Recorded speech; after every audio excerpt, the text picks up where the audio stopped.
Hello everyone and welcome to Catholic Youth TV. I'm your host, Juan. I'd like to first of all wish all of you a very, very happy Lent. God bless you all and continue to joyfully join your sacrifices to that of Christ's. Today we have a very interesting show with interrelated topics. Let's start off with yoga. I'm pretty sure we all have friends that have practiced yoga or that still do yoga. And I'm pretty sure they've all said, oh, I do it because it's good for my health. Or I do it because it's a good way of relaxation. And then you have the awkward ducks that say, oh, I do it because I use it to expand my horizons. Expanding horizons, you say? Okay then, buddy. Sure. You're Catholic still, right? Now, a lot of you will say, oh, come on, Juan, yoga, most people today use it to physically enhance themselves. That sounded awkward. To work out, essentially, okay? To work out. If you do a little bit of research, friends, if you do a little bit of research on yoga, you'll find out that it is a spiritual tool. It is a form of reverence and adoration that even modern Hindus today use. We don't do the sign of the cross at random to work out our biceps. No, you use it to bless yourself. Think of it this way. Everything has a purpose. God created everything with a holy purpose.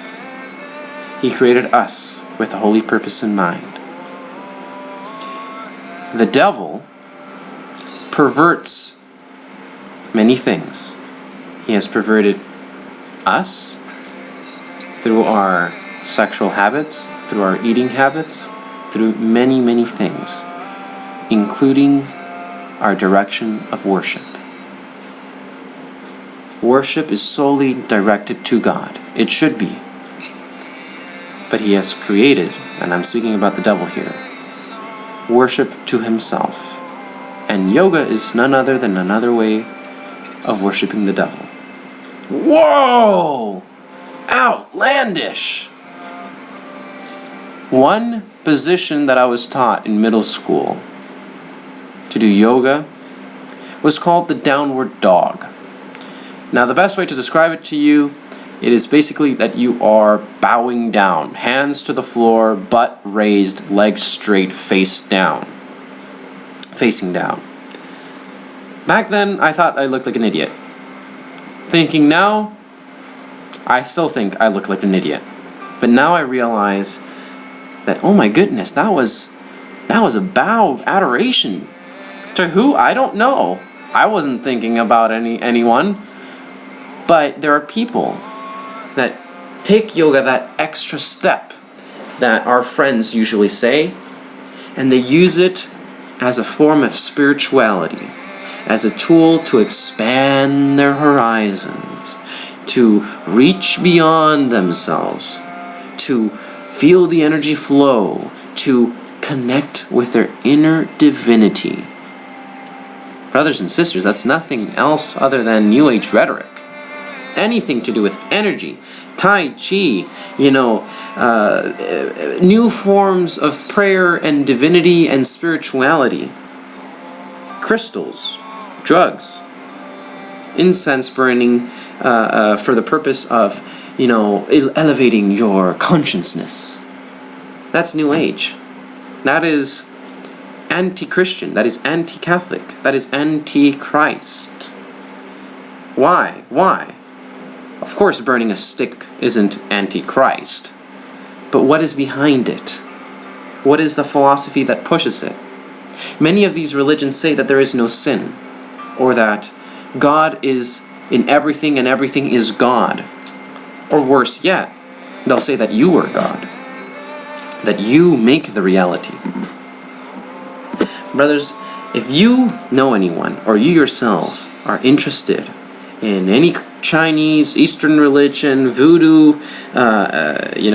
Shinto, any other religion really, including Islam or some degenerated form of Judaism, run away!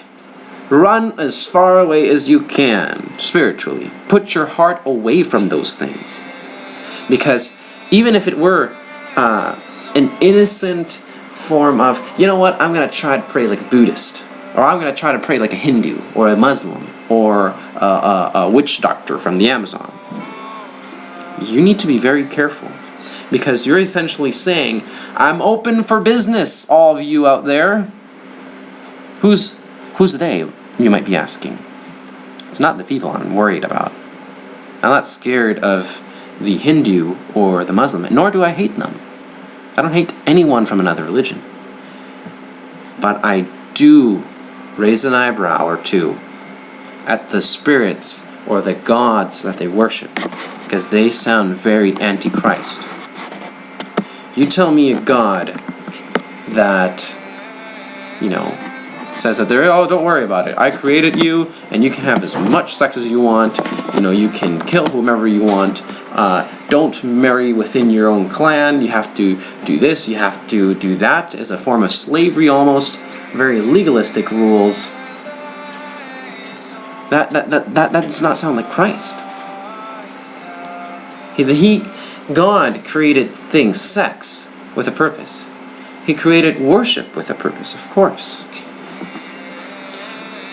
Now, you might be asking yourself, what does sex and worship have to do with anything? It is the two basic things.